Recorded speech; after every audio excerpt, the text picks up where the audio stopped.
예, 저번 주에 사무엘상 5장을 이어서 오늘 사무엘상 6장을 함께 나눠보도록 하겠습니다.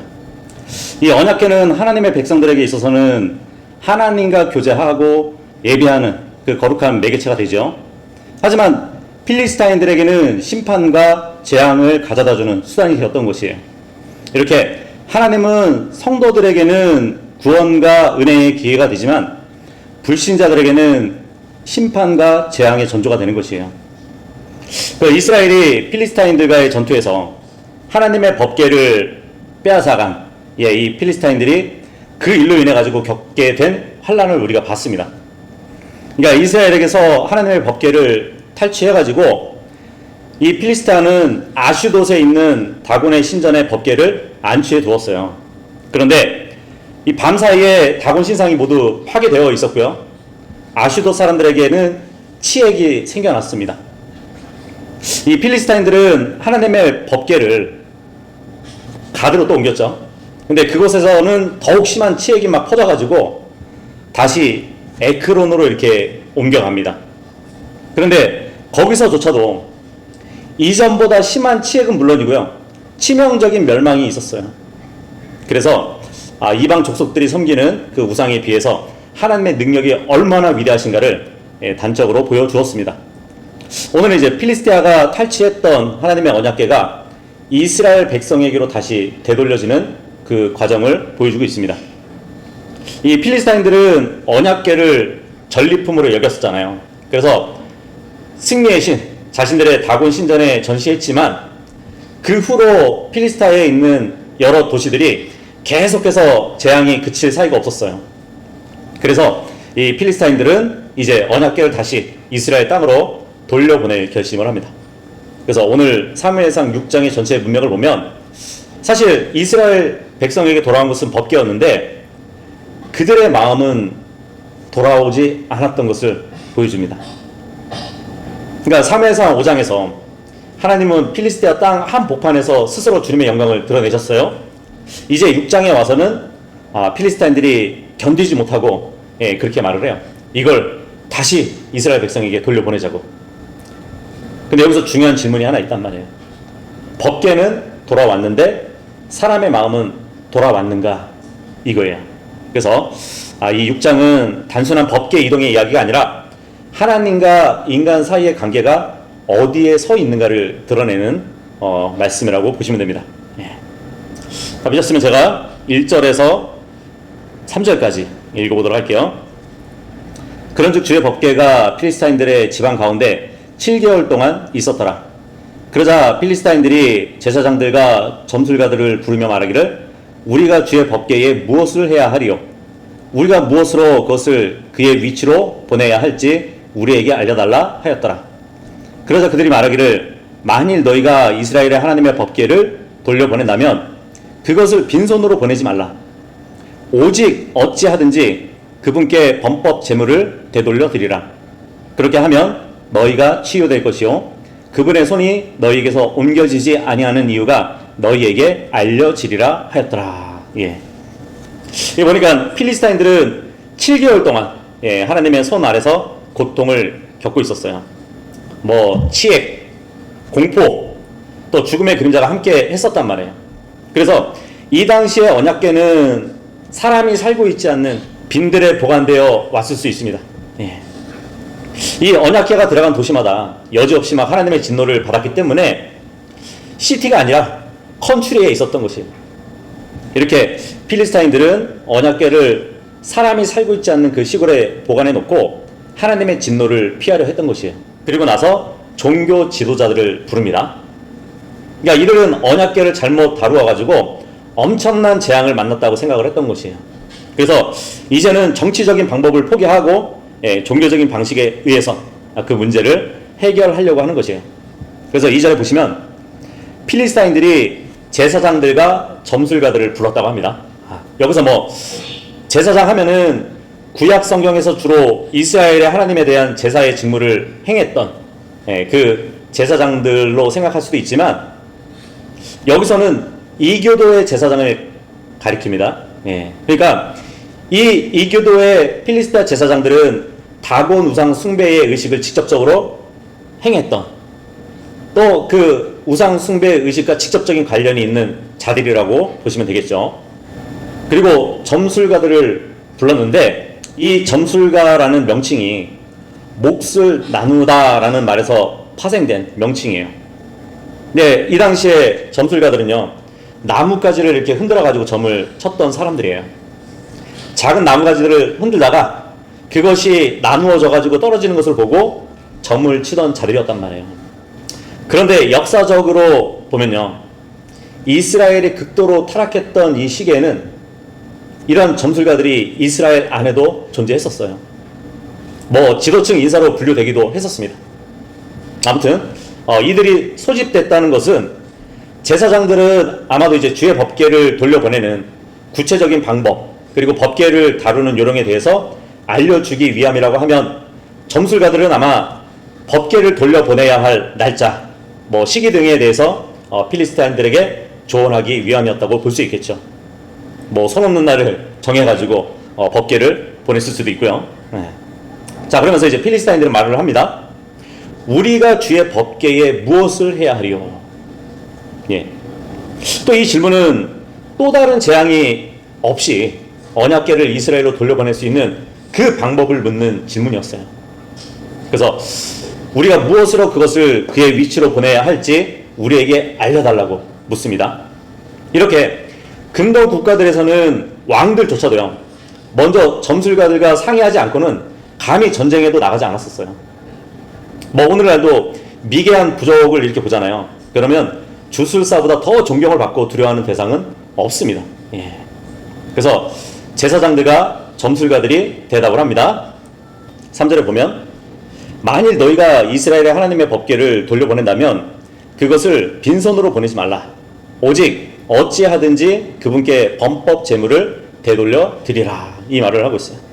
그러니까 이 말은 법궤가 복귀되어야 할 뿐만 아니라 진노한 이스라엘의 하나님을 진정시키기 위해서 범법 제물을 함께 보내야 한다는 것이었어요. 근데 이것을 보면 모세의 율법에 따른 조치거든요. 예. 그러니까 하나님의 거룩한 물건이나 인간에게 해를 끼치는 그 죄를 범했을 경우에 그 죄를 사함받기 위해서는 하나님께 드리는 제사 혹은 예물이 범법 제물이었어요. 근데 이때 죄를 범한 사람은 하나님께 희생제를 드리기 전에 먼저 피해자에게 피해물 외에 별도로 이제 5분의 1을 배상금으로 주어야 했습니다. 레위기 6장 5절에서 6절 말씀 보면은 기록되어 있어요. 그래서 모세 율법에서 언급되고 있는 이 범법 제물은 배상의 성격을 강하게 띠고 있단 말이에요. 그런 견지에서 우리는 이 필리스타인들이 일단 하나님께 잘못을 범했다는 것을 인지하고 율법에 기록된 범법 제물의 개념을 갖고 있었던 것으로 보이기도 합니다. 자, 그러나 그들이 재앙에서 벗어나기 위해서 찾은 것은 하나님이 아니었어요. 이렇게 방법론이었어요. 여기서 이들의 거래하는 신앙을 보게 되거든요. 그러니까 그들은 범법 제물을 준비합니다. 이 필리스타인들은 언약궤를 이스라엘로 돌려보내면서 범법 제물을 드리기로 했단 말이야. 언약궤가 이방 땅에 와서 부정을 입었다고 이렇게 생각을 했던 것도 같습니다. 예. 자, 이어서 4절에서 6절까지 읽어볼게요. 그때 그들이 말하기를 우리가 그분께 되돌려드릴 범법 제물은 무엇이어야 하겠느냐 하였더니 그들이 이렇게 대답하였더라. 5개의 금 치액들과 5개의 금 쥐들이니 필리스타인들의 군주들의 수에 따른 것이라. 이는 하나의 재앙이 너희들 모두와 너희의 군주들 위에 있었기 때문이라. 이러한 이유로 너희는 너희 치액들의 형상들과 그 지역을 훼손시키는 너희 쥐들의 형상들을 만들지니라. 그리고 너희는 이스라엘 하나님께 영광을 돌릴지니라. 혹시라도 그분께서 너희와 너희의 신들과 너희의 지역에서 그분의 손을 가볍게 하실까 함이라. 그렇다면 어찌 너희는 이집트인들과 파라오가 그들의 마음을 완악하게 하였듯이 너희의 마음을 완악하게 하느냐. 그분께서 그들 사이에서 경이롭게 역사하셨을 때 그들이 백성을 가게 하여 그들이 떠나지 아니하였느냐. 이 말을 해주고 있어요. 여기 보니까 첫 번째 필수사항은 5개의 금 치액들과 5개의 금 쥐들로 된 범법 제물이었습니다. 그러니까 고통당하고 있는 재앙을 대표하는 형상을 띤 그 서원 제물로 신의 노여움을 풀어보려고 하는 그 시도는 이교도 국가들에서 흔한 간습이었어요. 그래서 이런 간습이 범법 제분에 관한 이스라엘에게 주어진 명령과 얼마나 또 다른가 한번 비교해 보세요. 레위기 5장 15절에 보면 이런 말씀이 있어요. 만일 어떤 혼이 범법을 저지르고 무지함으로 주의 거룩한 것들에 대해서 죄를 짓는다면 그때 그는 자신의 범법으로 인하여 양떼들 중에서 흠없는 순양 한 마리를 범법 제물로 주께 가져오라, 이렇게 기록되어 있습니다. 그러니까 재산상 피해에 대한 완전한 변제가 이 제물에 부과되었단 말이에요. 흠없는 순양 한 마리. 거기에는 이제 추정되는 피해뿐만 아니라 그것의 5분의 1에 해당되는 벌금까지 다 포함되어 있어요. 네. 어쨌든 여기서 금치액은 필리스타인들에게 임한 병의 모양을 금으로 만든 것이잖아요. 그리고 금쥐는 쥐 모양으로 만든 금 형상이라고 보시면 돼요. 자, 그런데 대부분의 성경을 보면 이 치액을 종기로 번역을 했어요. 근데 성경에 보면 신명기 28장 27절에는 분명히 종기와 치액을 구분해 놨어요. 뭐 종기하면은 독종은 밭이라고 하죠. 그리고 일반 종기를 소울이라고 하잖아요. 그리고 치액은 에머러드거든요. 현대 영어로 보면 이제 해머로즈로 이렇게 불려집니다. 그렇게 단어를 나누셨단 말이에요. 뭐 치액 같은 경우는 혈관 문제로 일종의 부풀어 오르는 정맥을 말하는 것이, 항문 주변에 정맥이 막 늘어나고 붓는 상태를 말한단 말이에요. 뭐 변비나 화장실에 오래 앉아 있거나 과도한 힘을 주어가지고 혈관이 튀어나온 것을 말한단 말이에요. 그래서 만지면은 말랑거리거나 부은 느낌이 있어가지고 통증이나 이런 가려운 증상이 있는 병이에요. 그리고 종기 같은 경우는 세균 감염으로 생긴 피부 농양을 말합니다. 뭐 특징을 보면은 붉게 붓고요, 고름이 생겨서 그것을 터뜨리면 뜨겁거나 아파요. 자, 그런데 성경은 종기가 아니라 치액이라고 말씀해주고 있습니다. 자, 그리고 4절 본문에 보니까 재앙이라는 단어가 나오죠. 이것도 이제 영어 단어로 보면은 플레이거든요. 역병, 전염병, 돌림병이라는 뜻이에요. 근데 보통 전염병이라는 말은 보통 집단적으로 퍼지는 그 질병이나 아니면 감염 경로가 뚜렷한 그 경우에 쓰잖아요. 자, 그렇다면 왜 치핵과 쥐의 형상으로 만든 제물을 두었을까요?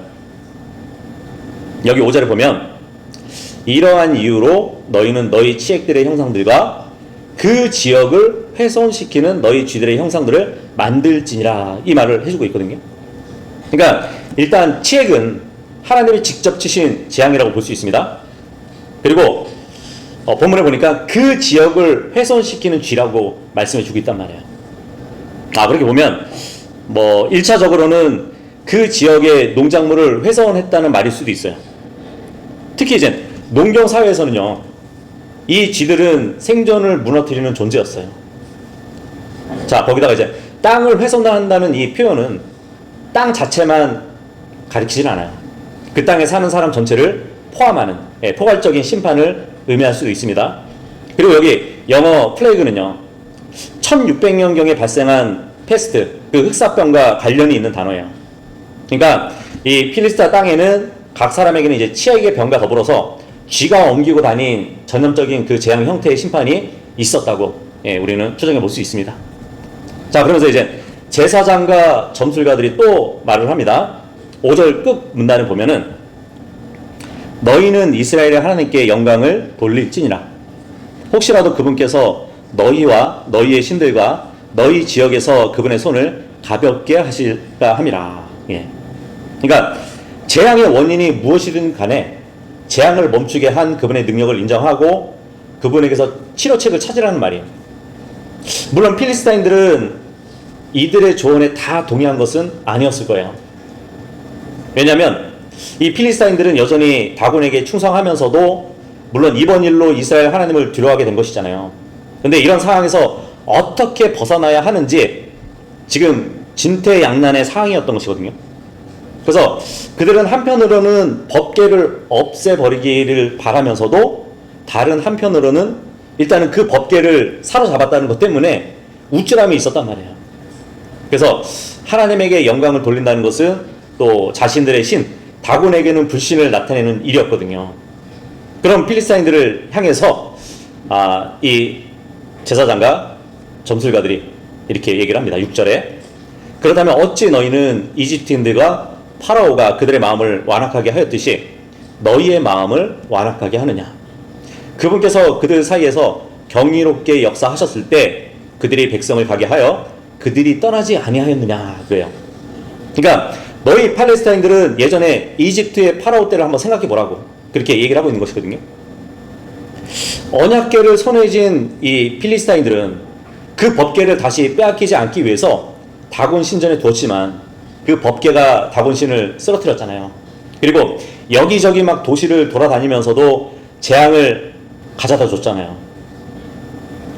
법궤를 소유하려는 그 일은 마치 이집트에서 이스라엘 백성을 보내기 싫어가지고 이집트의 신들이 거하는 땅에 잡아두려고 하는 그 파라오를 연상케 한단 말이에요.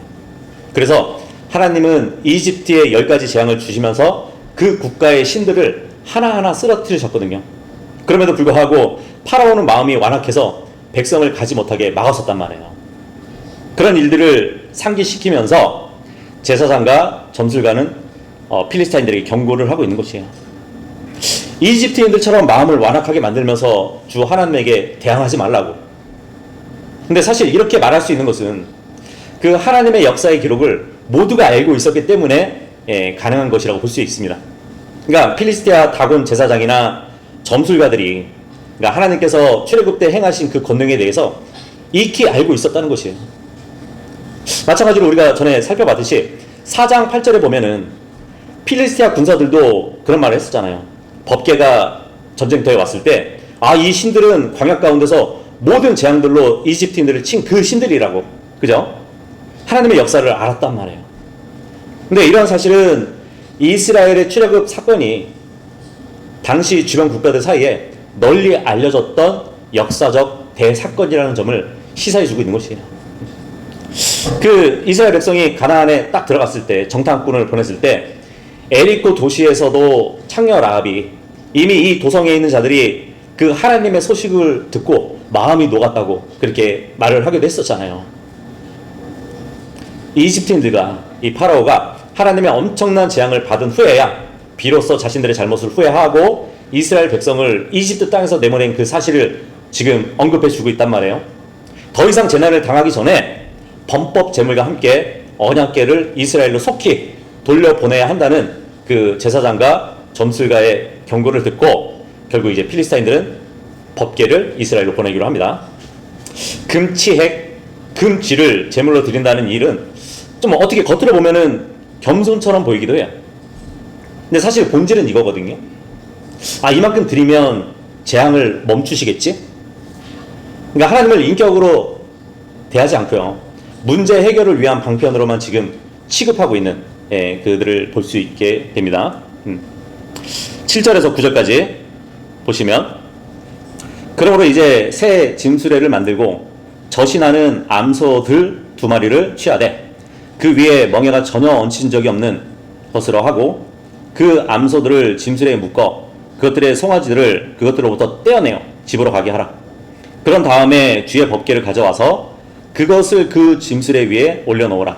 그리고 너희가 그분께 범법 제물로서 되돌려 드릴 금 장신구들을 돈깨 안에 담아서 그것의 옆에 두라. 그리고 그것이 갈 수 있도록 그것을 보내버리라. 그런 다음에 살펴보라. 만일 그것이 벳세메시로 그의 본래 지경의 길로 올라간다면 그때는 그분께서 이 커다란 해악을 우리에게 행하신 것이라. 그러나 만일 그렇지 아니하다면 그때는 우리를 친 것이 그분의 손이 아니오 우리에게 벌어진 것이 우연이었음을 우리가 알리라. 자, 이 말씀을 보니까 필리스타인들은 주님의 재앙으로 고통을 받았지만 여전히 회개하지 않는 그들의 신앙을 보여주고 있어요. 지금 본문은 하나님을 시험하려고 하는 그 마음에서 행한 일을 보여주고 있는 것이에요. 우리가 겪은 재앙이 진짜 하나님 때문인지 확인해 보자고. 근데 이것은 믿음이 아니잖아요. 조건부적인 순종이거든요. 그러면서 이제 멍에가 전혀 얹힌 적이 없는 암소 2마리를 준비하라고 합니다. 그러니까 짐을 운반해 본 적이 없는 소들이잖아요. 거기다가 새끼가 딸린 암소를 준비하래요. 생각해 보세요. 아무리 멍에를 얹힌 적이 있는 수소라고 할지라도 그 소들을 모는 자가 없으면 그 소들이 알아서 수레를 끌고 목적지까지 곧장 갈 수 있을까요? 갈 수 없었을 겁니다.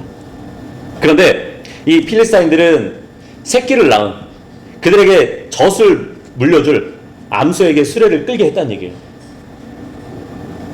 그래서 그 암소 2마리가 수레를 끌고 어디로 가는지 그 진행 방향을 보고 재앙의 근원을 규명하려고 했던 곳이에요.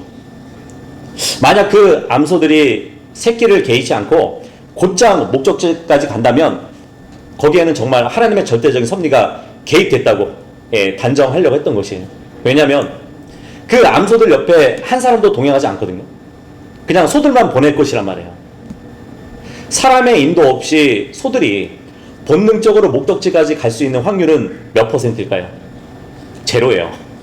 그러니까 지금 필리스타인들은 재앙의 근원이 이스라엘의 하나님으로부터 아니면 다만 우연인지를 궁금해했던 것이에요. 근데 전에도 법궤를 가져왔을 때 다곤 신상 옆에 세워뒀었잖아요. 근데 그 다음날 아침 보니까 다곤 신상이 쓰러져 있었어요. 그것은 하나님의 심판이었는데 필리스타인들은 우연히 쓰러진 걸로 생각하고 다시 다곤 신을 세우는 그러한 모습을 봤죠. 자, 그런데 오늘날도 비슷한 일들이 많아요.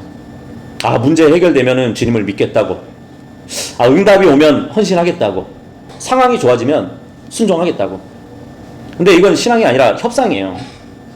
이 필리스타인들이 목적지까지 잘 간다면 주님께 순종하겠다고, 그런 것이잖아요. 10절에서 12절까지 보시면, 그런즉 그 사람들이 그렇게 하였더라. 그리하여 젖이 나는 암소들 2마리를 취하고 그것들을 짐수레에 묶었으며 그것들의 송아지들을 집에 가두어 두었더라. 그런 다음에 그들이 주의 법궤를 짐수레 위에 올려놓았고 금으로 된 쥐들과 그들의 치액들의 형상들을 담은 돈깨를 올려놓았더라. 그러자 암소들은 벳세메시의 길로 향하는 고든 길을 택하였는데 그들이 가는 동안 울음소리를 내면서 대로를 따라갔으니 오른편으로나 왼편으로 벗어나지 아니하였더라. 그러즉 필리스타인들의 군주들이 벳세메시의 경계까지 그것들을 따라갔더라. 이 말씀을 보니까 정말 이 본문에서 가장 놀라운 장면이 등장하게 돼요. 암소 2마리가 법궤를 싣고 벳세메시로 곧장 간다고 합니다. 지금 본능을 거스리는 움직임을 보여주고 있는 것이에요. 이 암소들은 젖을 내는 어미소들이잖아요. 송아지를 갓 떼어놓은 상태란 말이에요. 그렇다면 그 암소들의 본능은 분명하겠죠. 새끼한테 가야 한다는 것이에요. 그런데 지금 반대로 가고 있는 것이에요. 소가 울면서 가요.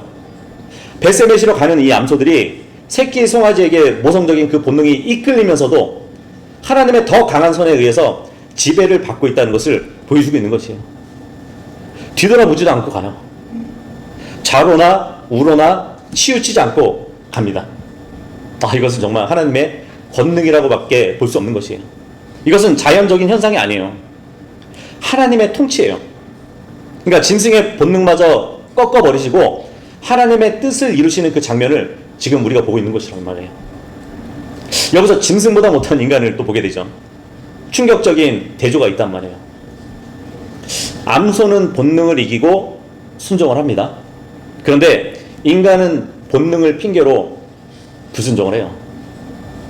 때로는 이렇게 말할 때가 있어요. 이거 어쩔 수 없었다고. 제 감정이 그랬었다고. 상황이 그때는 힘들었었다고. 하나님은 뭐라고 대답하실까요?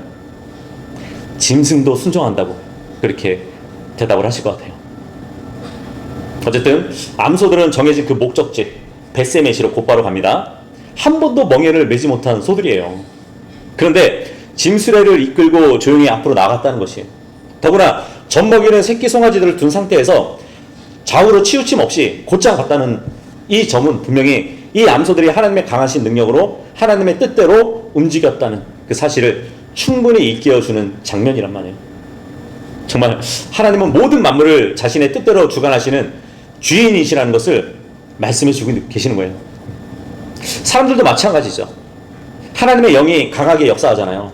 그러면 감정도 다스려져요. 본능도 다스려지고요. 욕망도 다스려집니다. 그래서 이 순종이라는 것은 사실 가능성이 아니라 은혜의 결과예요. 우리의 노력이 아니라 주님께 맡기면 행해지는 순종이란 말이에요. 13절에서 15절까지 보시면, 그리고 벳세메시에 속한 자들은 자신들의 밀 수확물을 골짜기 가운데서 거두고 있었더라.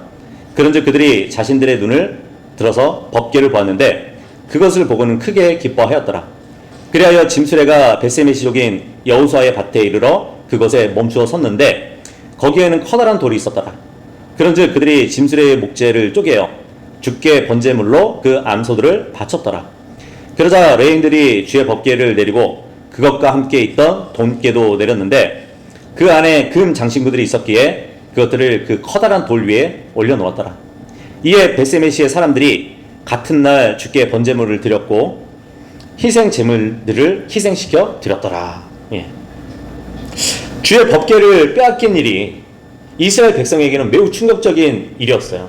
근데 그만큼 법궤의 귀환은 이스라엘 백성에게, 특히 지금 이 벳세메시는 제사장의 도시거든요. 제사장의 도시였던 벳세메시 사람들에게 다른 무엇보다도 가장 기쁜 소식이었어요. 그리고 이때가 밀수확기였는데 보통 5월달에서 6월달경에 이루어집니다. 그렇다면 언약궤가 돌아온 때가 마침 밀을 수확하는 시기였기 때문에 그 오는 장면이 많은 사람들에게 의해서 목격이 됐을 것이에요. 짐수레가 오는 것을 딱 보았을 때 크게 기뻐하면서도 굉장히 놀랐을 것이에요. 왜냐하면 수레 곁에는 두 마리의 암소만 달랑 보였기 때문이에요. 그들을 이끄는 사람들이 안 보여요. 그렇게 벳세메시에 속한 자들은 그 암소들을 받아들였고 또 주께 바쳤다고 합니다. 16절에서 18절까지 보시면, 그리하여 필리스타인들의 5명의 군주들이 그것을 보았을 때 그들이 같은 날 에크론으로 되돌아갔더라.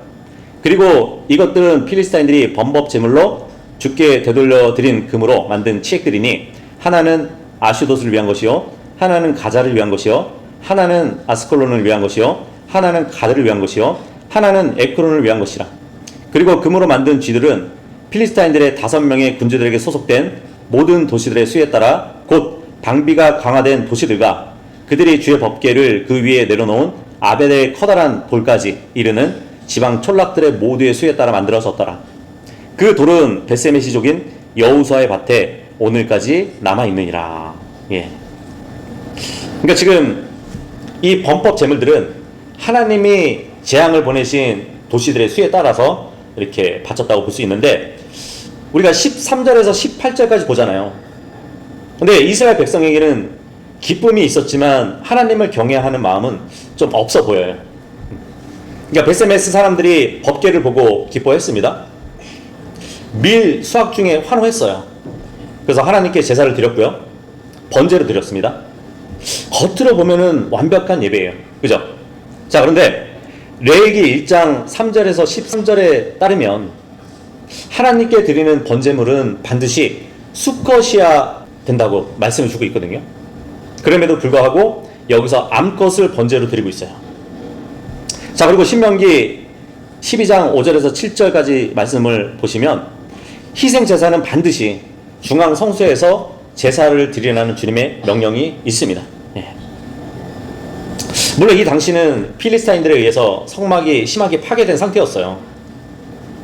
그리고 하나님의 임재를 상징하는 언약궤가 놓여 있었기 때문에, 그리고 제사가 레위인 제사장들에 의해서 적법하게 그 적법한 절차에 따라 집행되었다면 별 문제가 없다고는 볼 수 있지만, 어쨌든 반쪽짜리 영성을 보게 되는 장면을 우리가 보고 있는 것이에요. 19절 보시면, 이후에 그분께서 벳세메시 사람들을 치셨으니 그들이 주의 법궤 안을 들여다본 까닭에 무려 그분께서 백성의 5만 70명의 사람들을 치셨더라. 그러자 백성이 애통해하였으니 주께서 백성들 중에서 많은 이들을 커다란 살육으로 치셨기 때문이더라. 예. 굉장히 무서운 말씀이죠. 지금 본문의 핵심은 이거거든요. 벳세메시 사람들이 법궤 안을 들여다보았다는 것이에요. 그리고 하나님께서 그들을 치셨다고 합니다. 자, 그런데 법계 안을 들여다본 것이 왜 큰 죄일까요? 사실 법계를 보는 것은 단순 호기심이 아니거든요. 민수기 4장 5절에서 16절 말씀을 보면 주님의 법계를 들여다보는 것은 하나님의 거룩하심을 범하는 일이에요. 그렇기 때문에 엄격히 금지되어 있었어요. 그럼에도 불구하고 벳세메시 사람들이 그것의 안을 들여다본 것은 세속적인 호기심 때문이었고요. 그 호기심은 결국 하나님을 경솔히 여긴 결과였어요. 이것은 위치의 전복이라 볼 수 있겠죠. 그러니까 하나님을 대상화하고 하나님을 분석하고 하나님을 평가하는 일을 그들이 했다는 것이에요. 그들이 판단자가 되어가지고 이것은 마치 하나님이 금지시킨 선악과를 에덴 동산의 일이 반복되고 있는 것이란 말이에요. 아담과 이브가 선악과를 먹은 이유도 마찬가지거든요. 우리가 판단하겠다 이거예요. 그래서 선악과를 봤을 때 지혜롭게 할 만하고 먹음직스럽고, 그죠? 그 판단을 갖고 먹었단 말이죠. 근데 지금 벳세메시는 동일한 죄를 반복하고 있는 것이에요. 사실 이것은 하나님을 내려다보는 태도예요. 마치 수술실에서 환자가 수술 중에 막 일어나가지고 의사의 칼을 막 검사하고 방법을 따진다면 그 수술은 어떻게 될까요? 실패하겠죠. 하나님은 치료자이시지 검사 대상이 아니에요.